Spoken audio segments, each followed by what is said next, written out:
Welcome, first of all, to everybody who's tapped into this. This is the new norm by the looks of things. I was saying earlier on that the old days used to be in front of people with a notepad and a pen, certainly in journalism, and get back to your manual typewriter and bash it out. But now there's pros and cons for this. But welcome to everybody. We really are thrilled. This is our first webinar hosted by FleetWatch, and thank you, partnered by Cartrack on this one. And we've titled it Recovery from Lockdown. Why recovery from lockdown? You know, we've seen, without going into the actual details of the lockdown, because we've all experienced it. But in the transport sector, it's been a bloodbath. It's been horrendous. Gavin Kelly will tell you the hassles he's had at sort of managing just the regulations and getting it out to the operators. Let's all tell us what type of economy we're in. What are we recovering from? So this is the format. We've got Elise, the top economist. Now, Elise Kruger is an independent economic consultant, 22 years experience, 22 years experience, both in macro and microeconomics. We've got three very experienced presenters here. And here we are, Elise, you didn't tell me this, that you among the top 10 economists in the Thomson Reuters Economist of the Year competition one year. Hey, that is pretty cool. Well done. Well done. So this will be giving us the macro sort of scenario. What do we have to recover from? What's the economy looking like now and where are we going to? And then we've got Gavin Kelly, an Irishman of note. He kissed the bloody stone. He's a great fighter for the trucking industry. And on this one, why I say fighter is because what has this proved during lockdown? It proved to me that there's a huge disconnect between government and the trucking industry in terms of the realities of the ground and regulations, and not just related to COVID, but related to everything, border post delays, etc. Gavin is CEO of the Road Freight Association and of South Africa. He's at the forefront, and he's really a good fighter. I must also mention, I never used to rate the RFA very highly. Gavin knows that, so I'm not telling him anything new. And this is the RFA that the industry's been looking for a long time. It really is lobbying on behalf of the industry, picking up problems, very proactive, 24/7. I've watched at night with all those things on. And then we have Mr. Harry Lowe. Harry is, wow, man, if there's a guy with experience in the telematics industry, it's Harry Lowe. It's been 25 years of vehicle tracking and sorry, she's just doing something over there. Yeah, that's Elisa's first slide. But hold on. Harry Lowe, 25 years of vehicle tracking experience. He was formerly CEO of Altec Netstar, left the company as managing director. But Harry goes back to the days when it used to just be vehicle recovery and tracking. That was, we didn't use the word telematics in those days. That's when it used to come up on the hijacking, and it was tracking and recovering to get the trucks back. And then later came in fleet management. Now, Harry's walked that whole path. And recovery from lockdown, the general point here, or the core of this thing, the focus of this is that transporters need every bit of help they can get. And unfortunately, and Gavin might be able to comment on this, I think we're on our own, because government's not showing much support for the trucking industry and hasn't shown much, and I don't see it coming. So what do? You've got to recover from a horrendous lockdown. Level 5 saw some companies totally locked down, not one penny of cash coming in. I know one company, hauls commodities, had 175 trucks parked for that whole level 5. Not one company, not 1 cent came into that company. Others were operating 60%. Others, one company I spoke to in the fuel retail delivery sector, dropped their turnover by 90%. We did a survey, and I don't want to go in all that, but let's just say there were some companies were totally shut down and others partially shut down if they were essential goods providers or service providers. And so there's a huge recovery. On top of that, we've recently seen truck attacks again. We've seen huge delays at border posts. So there's a lot to recover from.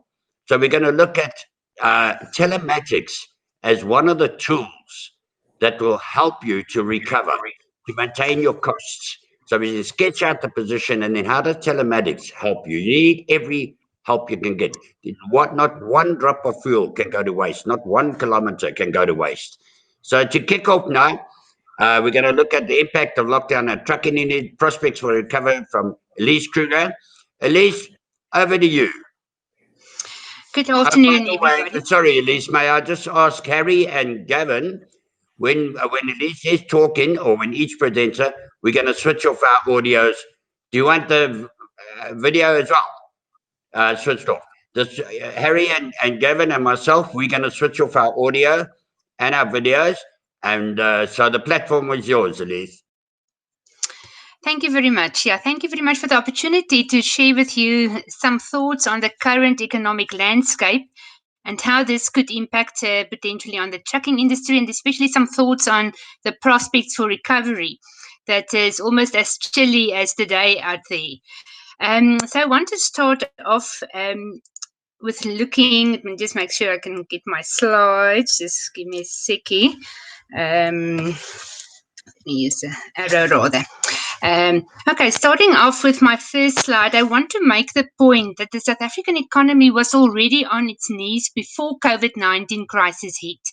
Now, the fact of the matter was that we had very low growth rates actually since 29. On average, in the past 5 years, only real growth of 0.8%. Last year, only 0.2%, with 6 of the past 9 quarters being negative growth rates. So essentially, we've been in the recession actually for the past 3 years already. So when COVID-19 hit, South Africa was already on the back foot. And that's quite an important point just to reiterate, because that also impacts on the prospects for recovery. We're not only recovering from the COVID-19 hit, but from actually a wider, broader negative economic landscape that has been coming for a while. Part of this obviously has been our Eskom problems and the constant load shedding. That's been a major factor that's kept the economy down. But broadly speaking, there are a number of other factors, from policy uncertainty to low confidence levels, that's been coming a while. You know, the 10 lost years under the former President Zuma, all of those adding up to a scenario that we are actually in a deep hole. And COVID has just pushed us, us even deeper into that hole. So yes, it's not a good place to be, and therefore South Africa will have a lower prospect to recover quickly out of this current scenario than many other countries in the world. Just one more point I want to make, looking at the growth rates here, is that our average population growth is around 1.4%. So clear to all that, we are growing below, economic growth is below population growth. So our GDP per capita has been declining for the past 6 years. So, i.e., all South Africans in this country gets poorer year by year. And we need to get a meaningful higher growth rate, to be able to turn this scenario around. South Africa not alone in this. Obviously, this is a global hit. The pandemic hit all countries globally. Therefore, the impact is much more severe compared to, for instance, the 28-29 global financial crisis, as you can see on this graph. We thought that the 28-9 crisis was quite hectic. But if you look at what is projected for 2020 in terms of the deep contractions, both globally and for us locally, it looks like 28-9 was quite a walk in the park. Looking at the actual growth rate numbers, just to give a bit more context, in 2029, the globe dropped by 0.7%, and then the year thereafter, it shot up in the recovery by a 5.1% real growth rate. Can you see my cursor there? This time it's a drop of minus 4.9, a contraction of 4.9%, and then an expectation of recovery towards 5.4 for the world. South Africa's current consensus assumption for the contraction this year is about 8% in real terms. I mean, this is the worst scenario for us since the 1930s. And yes, quite a spike back up. This is in the order of a 3% expected growth rate. But if you do the actual sums, you will see that it will not bring us nearly close to the production levels we had say in 29 even, it was low, but we won't get back there. If you assume current consensus numbers of around, say, a 1.8% growth rate in 2022, and if you assume a reasonable assumption, actually an optimistic assumption of, say, 2.1 and 2.5 in the next 2 years, which you would say is not too big demand, perhaps given the low levels we're coming from, we will only reach the same production levels towards the end of around about 2023, 24. So we're talking about a multi-year recovery to just bring us back to the levels of 2019. So that's quite a, I won't say depressing story. So all along this, we've got population growth going, and our economic side will be slow to recover. The assumption on this V shape is indeed that we start to see the government also doing some say structural reform, specific interventions to help this economy. And up to now, there's been scarce evidence of the political will to really help this country on a structural reform, say measures to get us out of this very low growth scenario. So we will have to see what's happening politically as well in the next, I would say, 2, 3, 4 years. If we are not seeing a changed behavior from our government in terms of what they are willing to do, the difficult decisions they need to make on as far as the state wageable to state-owned enterprises and so forth, it could take us even longer to get out of this mess. But I would say on current consensus forecasts, we're talking at least 3 to 4 years before we will be back at 2019 levels. Just to mention a few of the fundamentals that were not so good even before we started off, our unemployment rate was already at about 30%. Our budget deficit to GDP ratio at the time of the Feb budget before COVID was already projected at 6.8%. It's now been revised to 15.7%, which is almost an unimaginable big shortfall on our fiscal side. Debt to GDP ratio was already predicted at 65.6% for this current financial year, now revised to almost 82%. So unfortunately, we're on the back foot.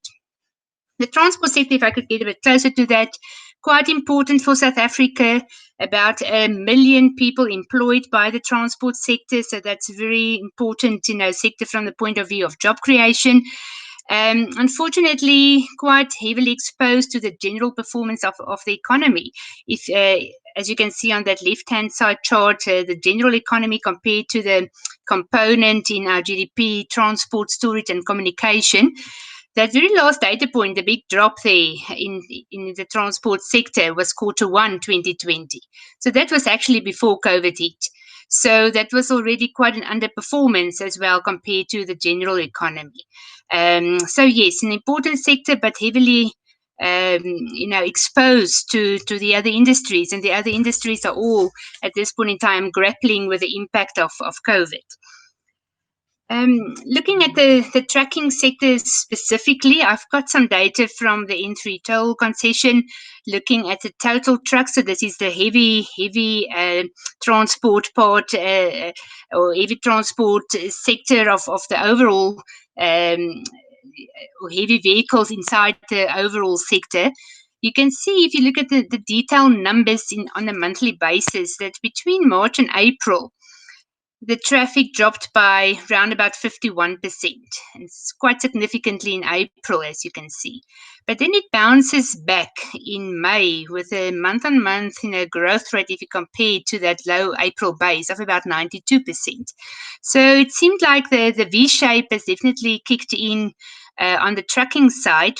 Now, there could be obviously many reasons which most of you know better, but I just want to reiterate maybe if we compare to 28, 29 on this bottom chart, that this drop has been more severe, quite a bit more severe than what was experienced at the previous recession or the deep recession that we've had in 28, 29.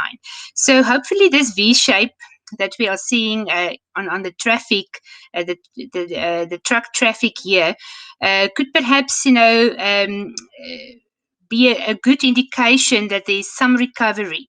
Unfortunately, I think it's based on an assumption that we need to see V-shaped recoveries in the other sectors as well. Now, we've started to see that. I want to just show that for you on this graph.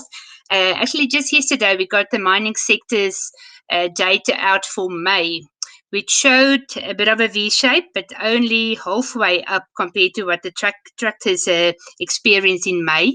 We're still awaiting data for manufacturing and for retail and so on for the month of May.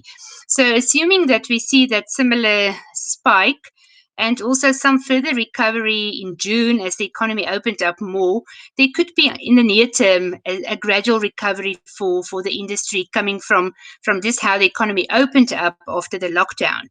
And then there's also the factor of trouble in other subsectors. If you think about the different sectors in the transport side, the air freight is for one a sector that is still struggling significantly at the current moment.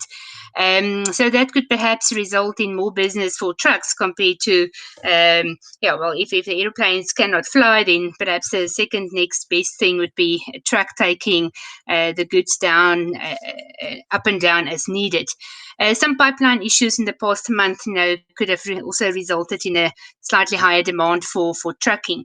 Another factor to think of is the temporary relief that government has announced for the economy, and in terms of social grants and the income grant for some relief on the low income side, that will also at this point in time support demand in the economy, but it will fall away. So in the next sort of 2-3 months, we're going to see a drop off in terms of demand, for products just coming from the low income side, which will have suddenly half of what they got in the past 3 months. So then there are additional challenges that Patrick alluded to, delays at borders, just adding costs for doing business and pressurized profit margins for the trucking industry, given all these different factors playing out.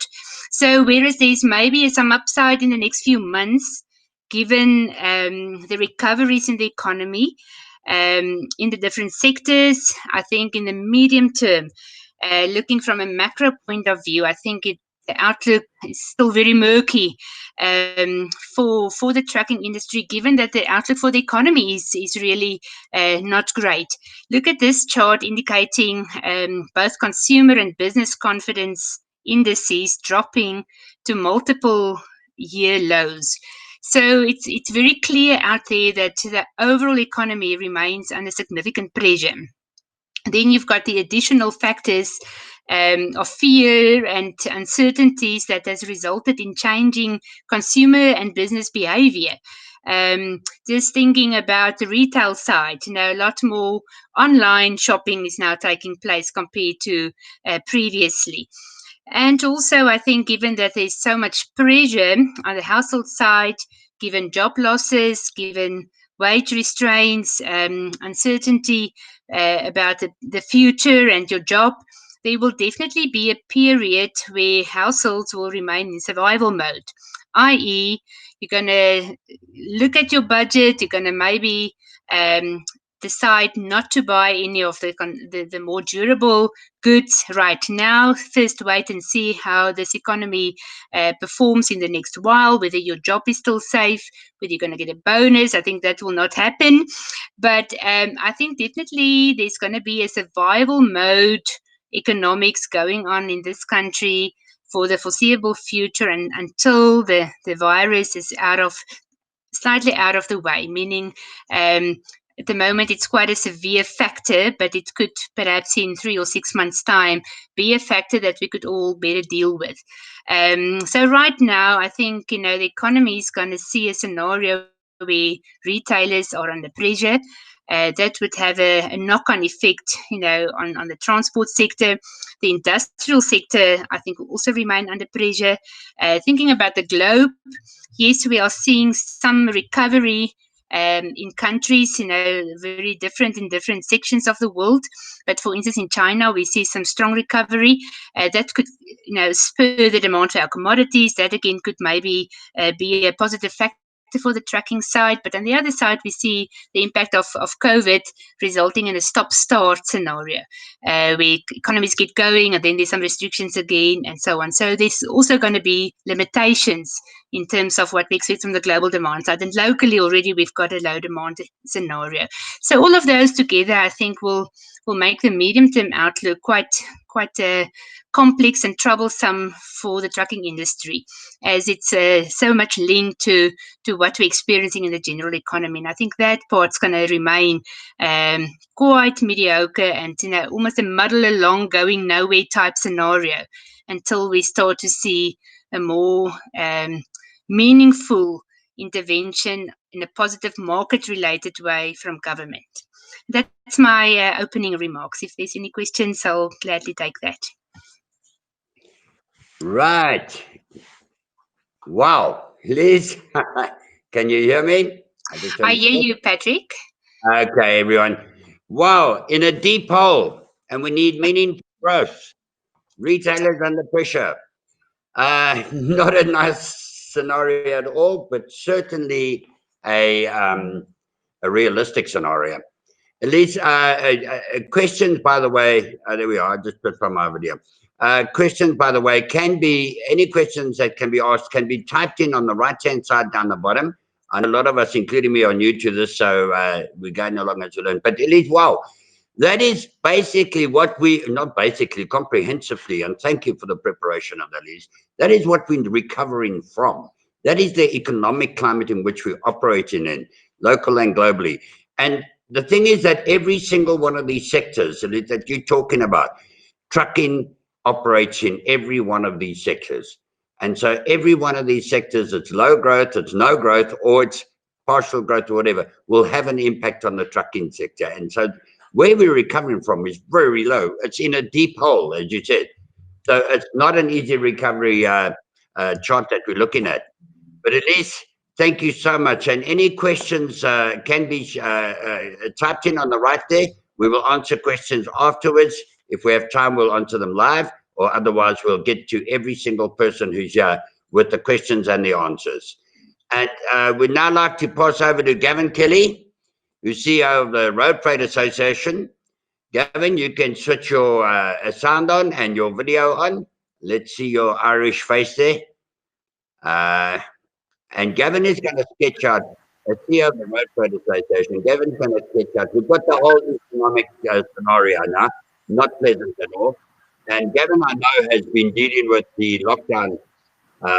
It's been chaotic. But I'm going to leave it to you, Gavin, to give your views from the Road Freight Association on what you need to recover from and how it's looking. Over to you. Right, thanks, Patrick. I did lose you a bit there. I think the sound is coming and going somewhere along the line, and I'm not sure whether it's my lack of connection or a connection problem somewhere else. But thank you very much. Yours, Gavin. It's probably yours. It couldn't be ours. It's probably yours, Yeah, I mean, Irish, Right. We're sitting here in Ireland. It's a bit hard now to get the sound through and all. So I'll try me best. Which, of course, half of your listeners won't get to. Yeah, I thought, listening to what Elise had to say, I thought, well, that's it. I'm not going to say any more. Otherwise, it's just going to be more depressing news after that. But let's take a look at where we're going and what's going to happen. So I always like to paint a picture of what it is we're dealing with. And, what's a lockdown? And we all think we do know what it means. But from the English dictionary, those guys who invaded us many years ago, it's an emergency measure or condition in which people are temporarily prevented from entering or leaving a restricted area. That's what the dictionary tells us. What happened was all normal. Economic activity is restricted, or was restricted, or still is restricted until we can work out what to do.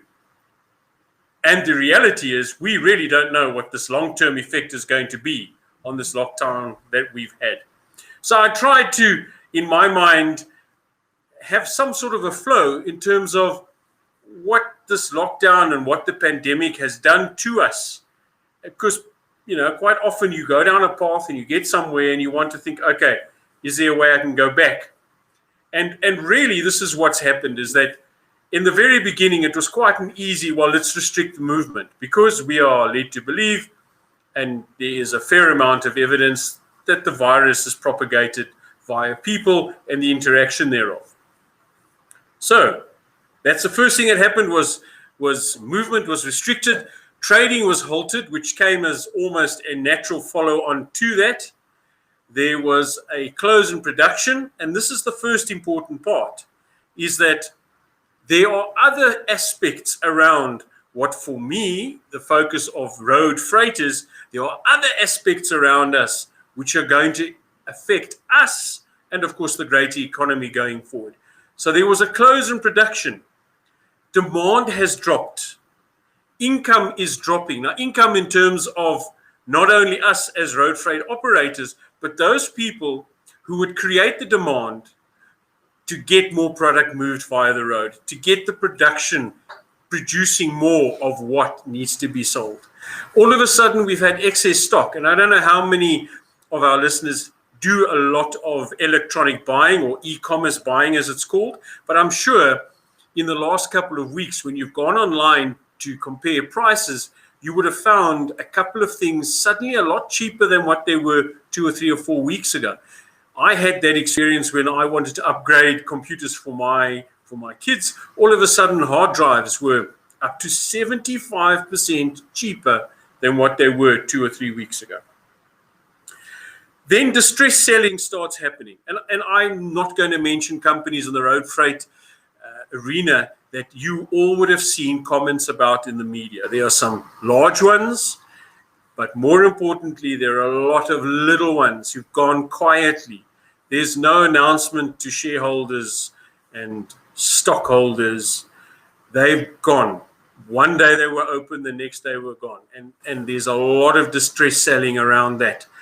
Downsizing. I think we're right at the beginning. I think we Captain, or was it Lieutenant Lightoller on the Titanic?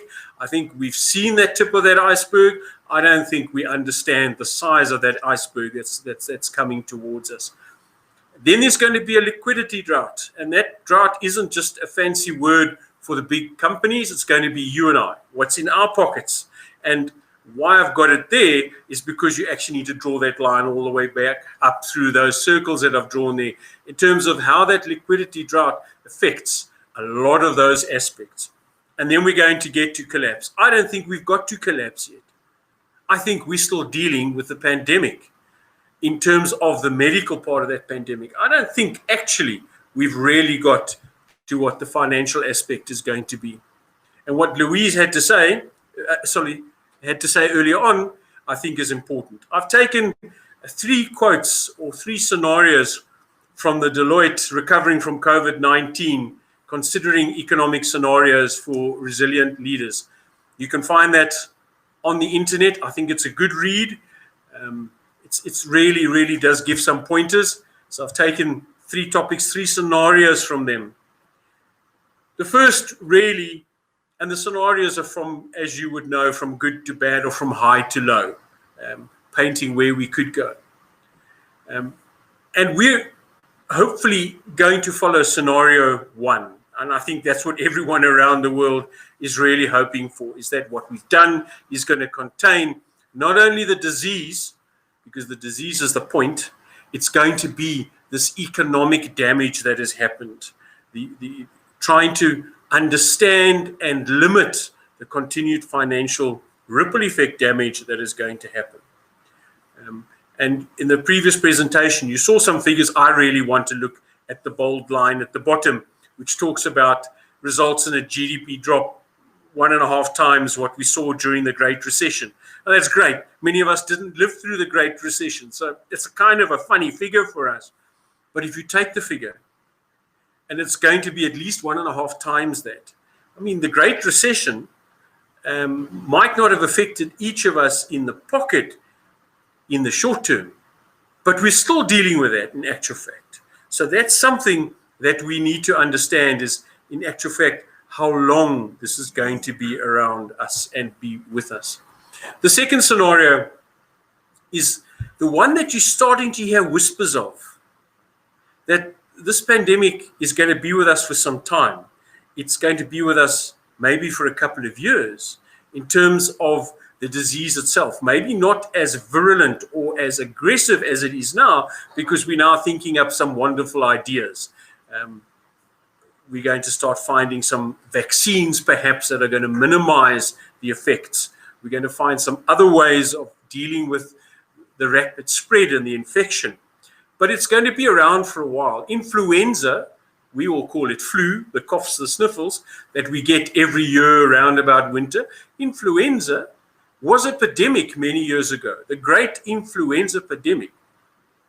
And it's still with us a good century or so later. We've heard about the Spanish flu. It's something slightly different, but the reality is this is going to be with us for some time.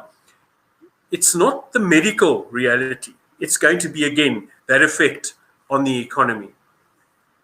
So that line is that we could be faced with a prolonged shutdown extending all the way into the beginning of 2021. I think there was a lot of euphoria that we would have been out of this roughly by August, and then you would have noticed the peak was being moved. It was the end of July, then it was the middle of August. Now we're talking September. That could still be moved. So there is this prolonged aspect. And then scenario 3 is the worst case scenario, is that this virus is cleverer than what we make it out to be. It starts to mutate.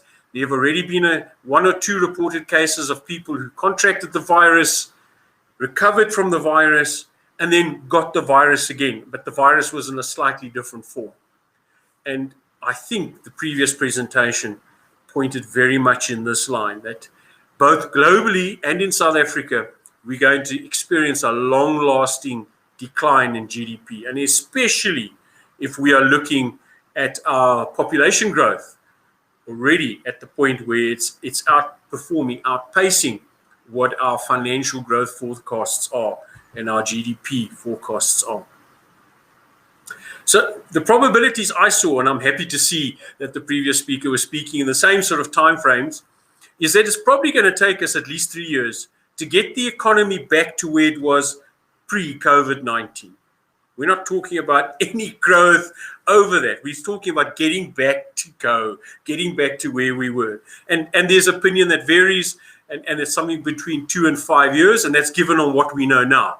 It's not on what we might know 3-4 months down the line. For freight, and that's where I'm going to go now in terms of this presentation. There are numerous and complex challenges that lie ahead for us, and they are volatile. Things are changing. If you thought e-commerce was a big market changer a couple of months ago, it has made a dramatic entrance onto the stage. You talk about the fourth industrial revolution. I think, people said, well, we'll kind of, get into this slowly and upgrade our PCs. I think we've all been dragged kicking and screaming right into that revolution.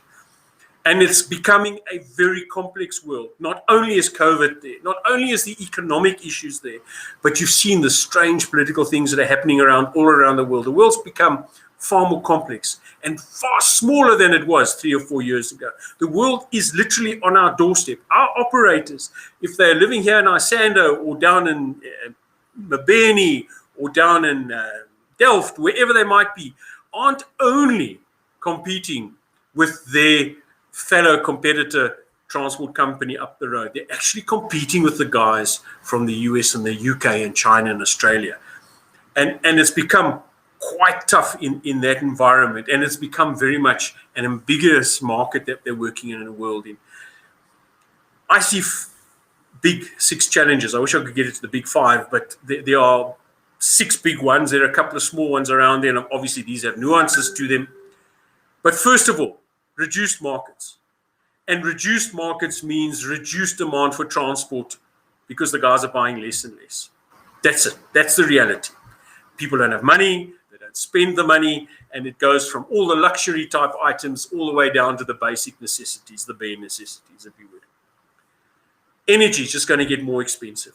Both our current energy, our current oils, our electricity, but also all the alternative energy that we're talking about, the solar energies and the renewable energies, these are just going to start escalating. Unfortunately, You always have that peak. I mean, you can imagine, for those of you in the IT world, or those of you who went from beta to VHS cassettes, and a couple of guys are going, what? All the way to DVDs. And I mean, DVDs are out. They're gone. It's all these little flash discs and what have you. So that is going to become a huge cost factor. Medical costs. I think nobody has any real idea of how we're going to contain the expenditure on a day-to-day basis combating COVID-19. And more importantly, if COVID-19 changes, or whatever other pandemic is around the corner that's going to come to us. Because I don't think this is the end of us seeing these sorts of things. As the world becomes a closer and closer market, we seem to be able to create bigger medical challenges for us as we go along. E-commerce platforms. Conventional retail is going to be undermined in terms of this. And we've seen a couple of big retailers already call quits and roll over. I mean, everyone knows about the Dion Wyatt aspect. And the reasons that happened had a lot to do with e-commerce. But we're going to see huge changes. And that's going to start affecting a couple of large, medium, and small types of industries around road retail. And the conventional retail models are going to change. Labor, there's going to be pressure to maintain wages, if nothing else. And if the income's not there, if the spend to create that income, the profits, is not there, this is going to be a huge fight. And of course, people are going to want increases, and the previous speaker spoke about bonuses. You know, in many places, that's off the table already, gone, dusted. Just maintaining the current workforces, maintaining the current salaries or wages that are being paid is going to be a tremendous effort to maintain for many companies. And then how are we going to cut costs? Because if our income has dropped, how are we going to maintain that level between sustainability and extinction? And automation, the fourth industrial revolution are going to change things like we have never seen. And that's going to bring in that cycle of people losing income, losing jobs, the whole labor market being affected in terms of that. So the future, and hopefully my crystal ball wasn't that cloudy when I looked at it earlier on. I've spoken about these challenges and how complex they're going to be. And we're not going to solve these overnight. It's just not going to happen. Most operators are not going to have the capacity or the expertise or the resources, given these the expenses that are now going to face them, given their reduced earning and income levels, to face these. And this is going to be a very big worry in the future in terms of how many, especially of the smaller, medium-sized freight operators that are out there, companies and businesses who rely on one another and the bigger guys to pass on work, to keep that cash flowing through the whole economy. They are not going to be able to deal with these or to survive this going forward.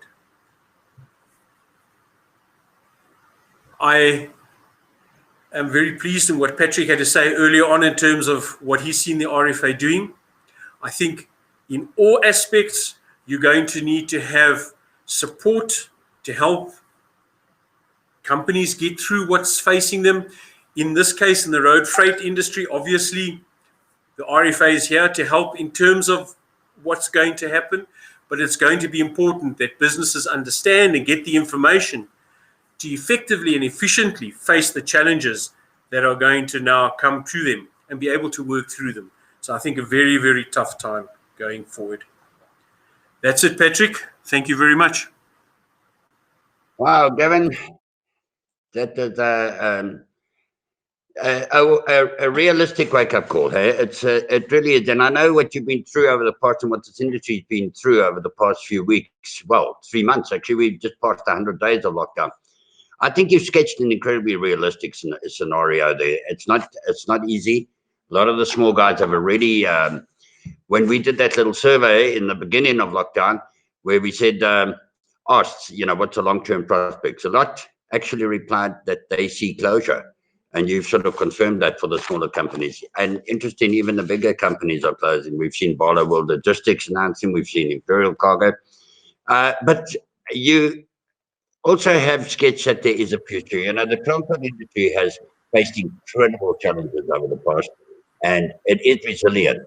But we've got to be realistic, and this is the objective of this thing. We have to be realistic. We've got to face where we are, and that's what we try to sketch out with your scenario and with the needs of scenario. Given just before we move on, I just want to, there are two questions that came in that perhaps you can answer first. I don't know if you've had any chance to see the effect. What effect has the latest ban on alcohol had on transport? And the second question, what do you think will happen from a sales point of view in the different segments, medium commercial vehicles, heavy commercials, and extra heavy commercial vehicles? Do you think customers will buy down? Thanks, Patrick. I think Ian asked that question around the ban of alcohol on transport, and I'm presuming he's not referring to road safety issues. He's probably referring to the operations of companies in that sector. It's a very interesting question, and I answered a question similarly to that about a day ago. The interesting thing is that quite often we just see the finished product. And obviously those operators who move from a manufacturer or importer of alcohol to the various retail and wholesale outlets, they are in the main face the first challenge, which is they can no longer apply that business. So they've lost that income because obviously the guys who contracted them in are not going to pay them for a service that's not delivered.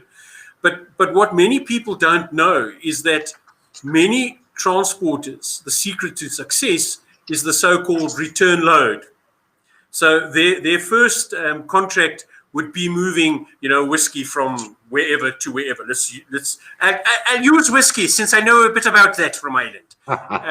It would be moving whiskey from wherever to wherever. And the struggle in the industry is to find how to pay for that empty truck going back to wherever the whiskey was picked up, if you follow my thought process, for the next load of whiskey to be taken. And I'm just using whiskey as an example, please. And that's the secret, is finding that, is filling the empty load, for want of a better word, that dead leg, as we call it. So all of a sudden, that primary load disappears, which might have been paying most of the transport costs, might not have. But now you could suddenly find that vehicle now has two dead legs. And of course, as soon as the vehicle doesn't earn money, you don't put it on the road. You don't want to burn a diesel. You don't want to burn tires, if you understand, use the tires. So that means transport operation stops. As transport operation stops, income stops, the company is dead. But of course, it's not just those guys moving the whiskey from where it was boxed and bottled to where we buy it. It's everything supporting that. It's the packaging of that bottle of whiskey. It's the glass. It's the palletization thereof. It's the marketing thereof. It's getting all the natural ingredients. What to be sure. It's all the wheat that had to be grown, then taken to the mill, distilled, blah, blah, blah, blah. The sugars that go into that. So that whole process is now under threat. And believe it or not, in that process are other transporters who might not have been moving the whiskey from the manufacturer to the retailer, but were moving the ingredients to get that bottle on the shelf. So, Ian, it has a huge impact on transport logistics. And some guys have closed down. That's it. They're gone. Disappeared. It's a small little guy. He takes the cardboard that goes from the manufacturer of cardboard to the manufacturer of the whiskey, who then folds it into a box. He's lost his business because they no longer lead the boxes. It's had a tremendous impact. Rand and cents, I'm not quite sure right now. We're still doing some research on that. So hopefully that answers your question. The second question, I think, came from JS in terms of, do you think that there will be buy downs in terms of vehicles? Well, the simple answer to that is, if I'm not going to be using my current fleet in the first instance, and I'm not putting the kilometers on them, so I'm not getting them to the stage where I would, replace for newer vehicles, from no other point of view other than I've now used up the vehicle. It's time to replace it. It's no longer as clean burning, perhaps, or it's in a bit of a dicey aspect, or my policy is I only keep a vehicle to 100,000 kilometers or whatever the figure may be. That's not going to happen because the kilometers are not being put on the vehicles. Yes. Secondly, there isn't going to be the money in the market for people to replace vehicles. So you will have a number of options. The one is to hold on to your vehicles for longer, even though they get past whatever status you decided on. The other option is going to be, I'm not going to buy vehicles because I don't have that capex or that funding available to go and do it. So the short answer is going to be yes, all sizes of vehicle sales, both new and used vehicle, are going to be affected because the cash isn't going to be there, because the work, the operations, the amount of kilograms transported on the road is going to have dropped dramatically, and there won't be the income to buy new vehicles, whether they're second-hand or new. So that's the short answer. Right. Kevin, thank you very much for those. The other thing that I'd just like to throw in, and before we move on to Harry, is that the breweries and ABI and all of them, they use a lot of owner-operators. You know, they've got these owner-driver schemes in there. So those single little companies, I'm sure, you know, also are thrown into the pot of Gavin's comments. So you're not just talking about some big companies hauling it. A lot of that is done by 1 and 2 man operators, the owner-drivers. They've got some successful schemes there. And, you know, those guys are sitting at home now. Gavin, would that be right, just quickly? Would you agree with that? Or? Yeah, Patrick, it doesn't matter whether you own one truck or, 100,000 trucks. Yeah. 1,000 trucks. It doesn't matter. If you are no longer generating income, whatever your model is, whether you own the truck yourself or whether you have an owner-driver scheme with somebody who pays you a rate or whatever the case may be, or whether you have a fleet of trucks that moves your own product, so you're a private type operator. If you are not generating revenue, which generally goes to sales, so if the sales are not happening, and this is a good example in the liquor industry, so if I'm no longer selling, hundreds of beers out of a shop, I don't need to order in anymore. The transporter who brings it, whether owner-driver, private or public operator, can no longer provide that service because the service is no longer required. That's it. Yeah, that's it, bottom line.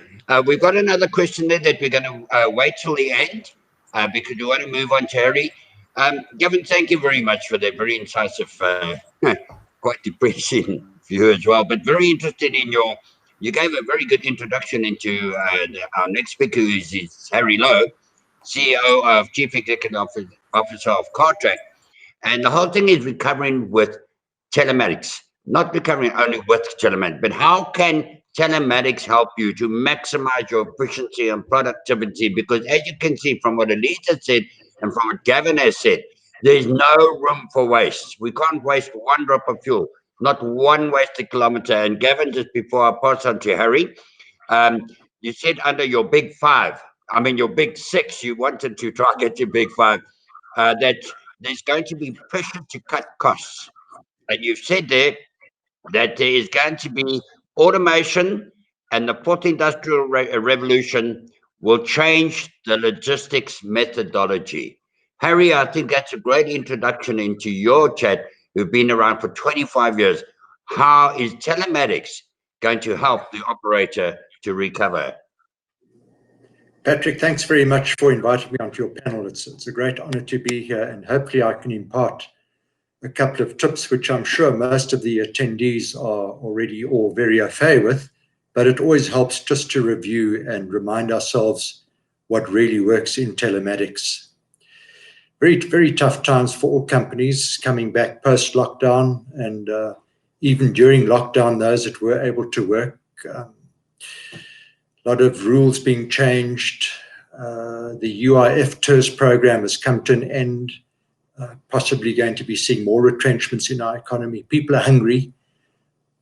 We expect increased demands on the need to look after your assets and your safety and your security and your internal controls. How do you grow in this environment? Well, it's very, very difficult. So you have to incorporate that strategy with your cost management. And I use the term cost management quite carefully, because there's only so much cost cutting that you can do.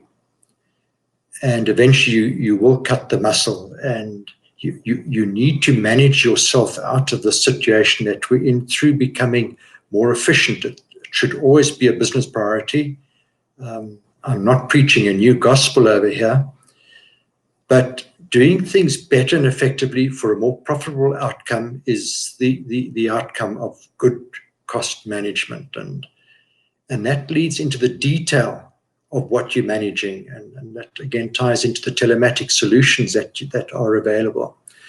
Detail is absolutely critical to finding efficiencies and productivity in your business. If you don't understand the detail, or if you're delegating it to somebody who's possibly not that competent, you're going to miss out on some opportunities. And my appeal is to fleet managers and business owners: get involved in the detail that they can extract out of telematics. Professional operators use telematics, period. We're not even going to debate that. And you professional, whether you have one truck or whether you have 20 or 200, you simply have to have telematics to make your life a whole lot easier, and indeed your business a whole lot more profitable. The amount of real-time data that you can obtain from a leading platform is overwhelming, quite frankly. And if it's not delivered to you in the form of actionable intelligence, quite frankly, you're going to struggle a little bit. And I would quite understand a novice operator or somebody who doesn't really use his platform that often to say, where do I start? What do I do with all of this data that I'm getting? So I'm going to keep this very simple and just touch on what, in our view, are the three most important parts of managing your fleet using telematics data. And certainly our customers tend to prefer these three key areas. And very simply, it's the risk management report, or driver scorecard, as it's more often referred to. Secondly, it's the idling time of your fleet. And thirdly, it's around the fuel consumption of your fleet. And I'll touch on each of those very briefly. So the driver scorecard is really what it is. It's a scorecard rating your driver maybe out of 10 or out of 100. They are configurable. And it's the behavior of the last trip that your driver has undertaken. And ideally, this should be delivered almost real time. So as the vehicle is approaching the depot, so that you can extract that report and still work through it with your driver before he knocks off. And that working through the report should not be a punitive exercise, unless there are behavioral changes that just aren't being made. But it's really an opportunity for the fleet manager to understand, why is my truck overspeeding, harsh braking, over idling, fast acceleration, and these are all the behavioral traits that come out in the report. Scores are allocated to them, and ultimately have a score of 70 out of 100, or 79 out of 100, whatever the result might be. And then you use that to benchmark your drivers and indeed your trucks, and you can use it to incentivize better driving behavior. And ultimately, better drivers just mean low maintenance, low fuel consumption, less accidents, less traffic violations, and generally better corporate citizenship. So it's a very important tool, the driver report card. I can't preach to the converted. We all know what happens when you idle. You consume fuel. And if you can reduce your idling time, you're going to save fuel and you're going to save costs. And these reports that you're able to extract from your fleet management platform are going to show you which trucks are idling excessively, where are they idling excessively, and you're going to be able to set benchmarks based on the vehicle OEM, based on the driver, based on the load, based on the route, based on the month of the year. And if you're extracting that data and you can convert it into actionable intelligence, you're going to be able to reduce and understand your excessive idling quite substantially. A lot of articles have been written about it over the years, and I was going through some of them again, Patrick, and you'll be delighted to know that 15 years ago, almost to the day, your reporter Dave Scott did a very good article on excessive idling, and I can refer the attendees to read up on it. And of course, in those days, diesel was R5 a litre, certainly a lot cheaper than what it is today. So we have first of all the driver report card, very important. Secondly, reduce your idling. You can do that with a good telematics platform. And thirdly, and as importantly as the previous two, is fuel consumption. And the basic reports that you have to be able to get is how much fuel did I put in last time I filled up? Your telematics platform can give you that, and you compare that intake of fuel to the distance traveled prior to the fill up. And then secondly, you would move on to the vehicle fuel consumption summary report, which could be a weekly report or a monthly report. And again, you're now getting into the benchmarking phase and understanding which trucks use what fuel, which drivers, which routes, etc. And you can again take action, remedial action, based on the outliers that you're going to find in those reports. Again, it's something that you have to get involved in. It's detail. If you delegate it to a junior person, you're probably not going to be getting the benefits that you should be getting unless he or she is really good at what they do. So to conclude on the fuel management side, I'd like to share with you a case study, and this is more for the attendees who would have mixed fleets. Some of you might have medium commercials, light commercials, half-tonners, and indeed even passenger vehicles. And I'm able to speak from a position of strength, knowing what the Cartrack telematics platform can give you, because around 18 months ago, we took a long and hard look at our fleet of 700 vehicles. And we realized that we were exceeding the OEM manufacturer's fuel consumption by quite a bit on the vehicles. And it was really a case of the cobbler not shoeing his kids. And we had all the tools at our disposal. And we put them all together with a view of saving fuel consumption by around 10%. We believe that would be a realistic outcome. And we took 6 key factors. We lumped them all together. I'm going to explain it very briefly. Firstly, we took the reports from the bank fuel cards.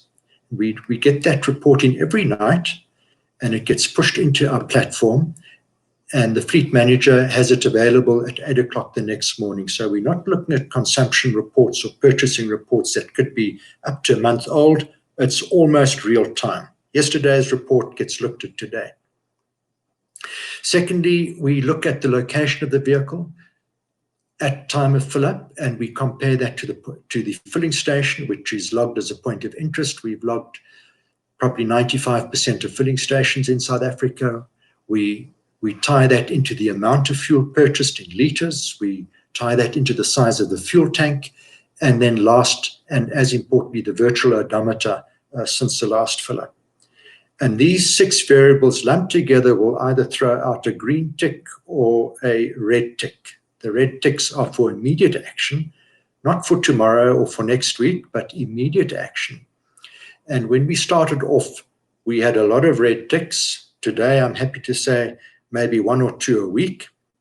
And in the process, we've reduced our fuel consumption per kilometre travelled by over 31%, which is an enormous saving given that we do around 2 million kilometers per month on that fleet. So a little bit of a case study. It really does work, but my advice to the fleet managers, no matter how experienced you are, go back to basics. look at your driver scorecards, look at your excessive idling, and look at your fuel reports on a daily basis, and I'm pretty sure that you're going to squeeze out some additional savings over there. Thank you again for this opportunity. Harry, thank you so much. And, you know, I remember many years ago, you ended on something very, very vital. Many years ago, the great man Phil Erasmus, who used to run tanker services, he gave a talk at an IRTE seminar, or not seminar, workshop, you know, they have a monthly meeting. And he talked about going back to the basics in transport. And he gave a whole presentation on how you manage your fleet by just managing your fuel consumption. When it goes up, you know something's wrong in some vehicle. When it goes down, etc., you know your drive's doing well. And he gave a fascinating talk. I'll never forget that, of going back to the basics. And you put in there, telematics has so many things to offer. And you've consolidated three that are really critical in terms of making a fleet more cost efficient and more productive, and improving the bottom line. I know that there are many other, you know, we used to talk about fleet management systems having bells and whistles. There's many other things. And Harry, just to say that I think the era of telematics has really come into its own now, in that it's a partnership now that is required between the transport operator and the telematics service provider. Would you agree with that? 100%, Patrick. It's a collaborative attempt at using what is a very sophisticated platform and customizing it where necessary, and making sure that that the fleet operator gets his value for money out of that platform. Yeah, it is. And operators, the suppliers, you know, the suppliers are there. And I'm not just talking telematics. The suppliers on all sides are there to help you. So, you know, make use of that. Get hold of your suppliers. Get hold of your, because it's now we're looking at partnerships. Elise and Gavin spelled out a horrendous situation where we are now. And the suppliers are there to help. And so get your different experts in and form that partnership. Don't operate it from a distance. Get the partnership in. I guarantee you they're more than willing to come and see you. There was one question. Let's see. Where's that one question that came in? Right. It's not about the telematics arena. It's although, you know, like trucks impacts every arena, telematics has an impact everywhere. You can manage it from remote everywhere. And I'm not pushing telematics. I've got no vested interest here. It really is. I've been reporting this industry for 46 years. I think telematics is going to be the friend of the truck operator. But the one, Gavin, perhaps this was addressed to you. Gavin, at least you want to click on and come into the room with us here. Okay, here comes. There's Gavin. Lita, you coming in? I can see there. Okay, we're all four. So that everyone can see all four of us together. Where's Harry? I'm back. There we go. How did everyone? You know, you guys made such good sense. I'm so excited about this because, you know, we've got to face the realities. Let me, before I finish talk, Gavin, I think this was what's came during your talk. What do you think is the impact of import substitution on trucks that we're doing cross-border? You can have time to think on that one, or you can phone a friend. Yeah, I think I'm going to phone. I'm not actually too clear on that question. So I'm just having a look quickly at who sent it. I'm not exactly sure what he's asking. Is that import substitution a backload? I'm not sure. So if you could just rephrase that question, please. Gavin, I think you're right. I was looking at it for some time here and trying to get it. I have the same problem. Who sent that question? I'm not too sure who sent it. Please, will you, the impact of import substitution? Now, another thing here is another question that came in, very, very pertinent question. Are you advising readers on managing a standing fleet stroke vehicle to prevent catastrophic losses? Elite, you sketched out the picture of the economy, and a lot of fleets are standing. Lockdown 5, we saw a lot of fleets standing. Gavin, you sketched out quite a lot on there. And Harry, you would be able to tell on your customers which fleets are standing and which not. But the question is, Are we advising readers on managing a standing fleet stroke vehicle to prevent catastrophic losses? My quick answer, if I may, because the question I think was directed to us, but then I'm going to pass it on to the panel here, is yes, there are many impacts. There's insurance impacts. There's a whole whack of impacts. And we are advising companies on what to do. Some have applied for payment holidays. Others have applied for cancellations of contracts with banks on the hire credit to be picked up. So there's a lot there. And what is the best advice we are? But anything from, let's start with Gavin, anything from your side on that question? Is the RFA advising readers or your members on managing a standing fleet to prevent catastrophic losses? Patrick, I mean, I'll first take the political line, which is, I'm not going to advise any company on how to run their company. I don't know what their company intricacies are and exactly what the various parts are. The reality is this: you need to survive. And if you are able to cut costs, you need to follow whatever options you have to cut that cost. And let's just use a simple example.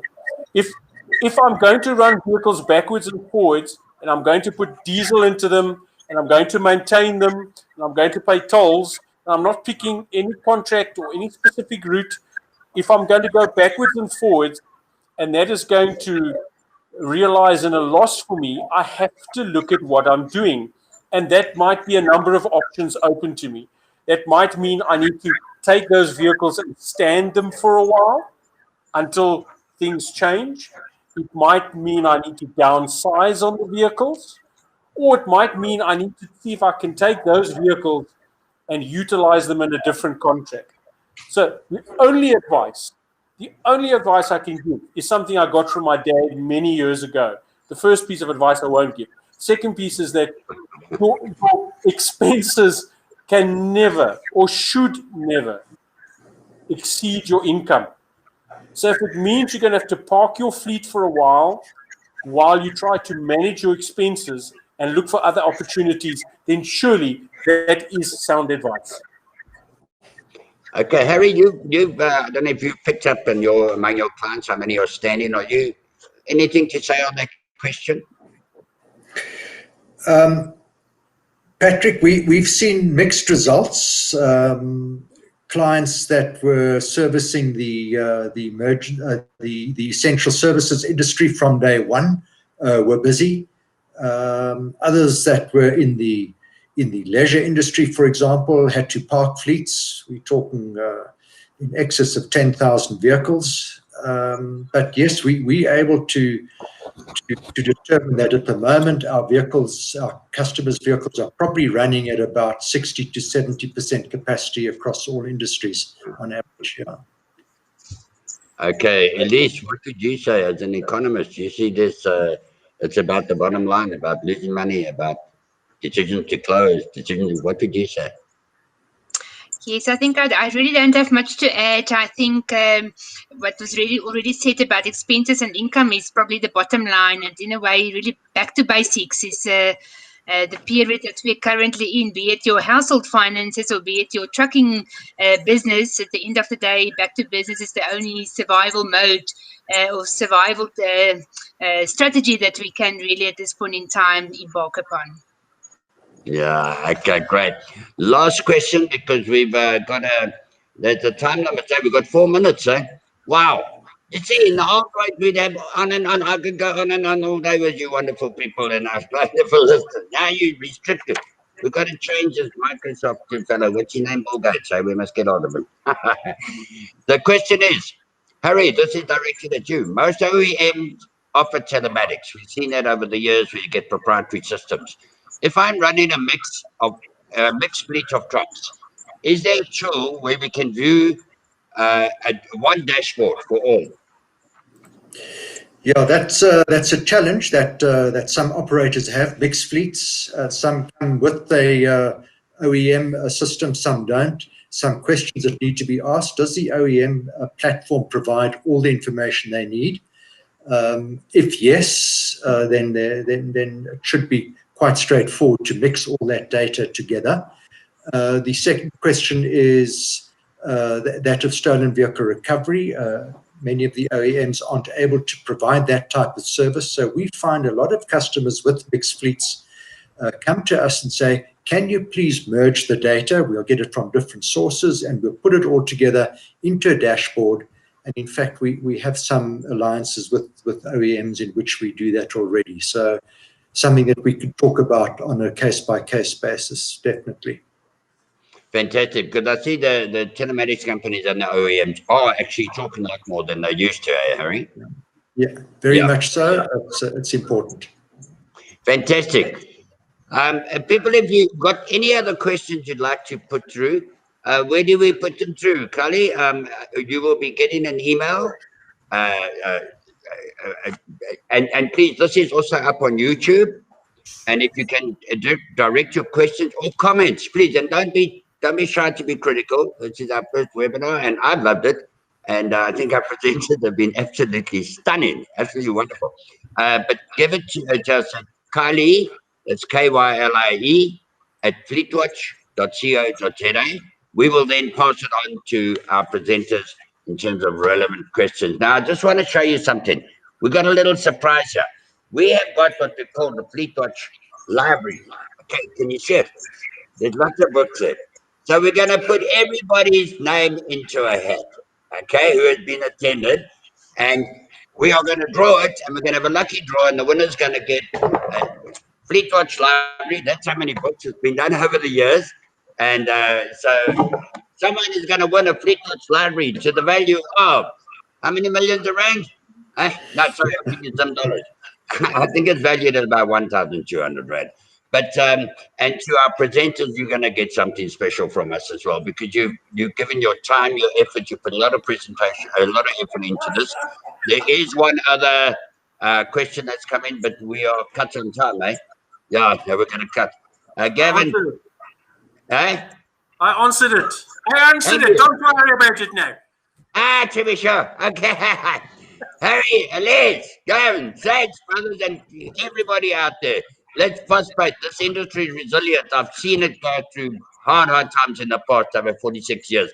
So many things. And Gavin, you referred to the Great Recession of 2009, 2010. That wasn't the Great Recession. That was the Great Bankers Heist. Okay? We had one at VBS as well, just to remind you. But God bless you all.